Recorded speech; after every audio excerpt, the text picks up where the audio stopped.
Australia will wind back its military operations against Islamic State after the Iraqi Prime Minister declared victory over the extremist group, which 3 years ago seized control of large swathes of the region.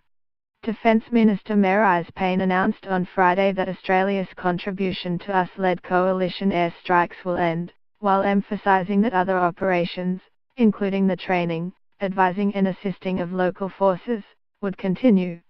After more than 3 years of air operations, the number of coalition airstrike commissions has steadily dropped since the last major population centre was captured in October, Senator Payne said on Friday. Following discussions with Iraq and with members of the international coalition, the Australian government has determined that we will bring home our 6 Super Hornet strike aircraft from the Middle East, marking the end of Australia's airstrike operations in Iraq and Syria.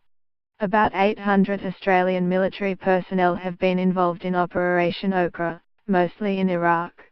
These include Air Force personnel, approximately 300 Army trainers and several dozen Special Forces troops advising and assisting Iraqis. Senator Payne said the priority was now holding territory that had been retaken and emphasised that Australia's Wedge-tail surveillance aircraft and refuelling aircraft would continue to support operations, as would the training and Special Forces personnel. Earlier this month, Iraqi Prime Minister Haider al-Abadi said the last remnants of Islamic State had been driven from his country and that the border with Syria had been secured. Mr. al-Abadi's announcement followed the Russian military's declaration that Islamic State forces in Syria had been defeated. Mosul, the group's power center in northern Iraq, fell in July after a 9-month campaign that saw much of the city destroyed. Islamic State's Syrian capital Raqqa fell in September.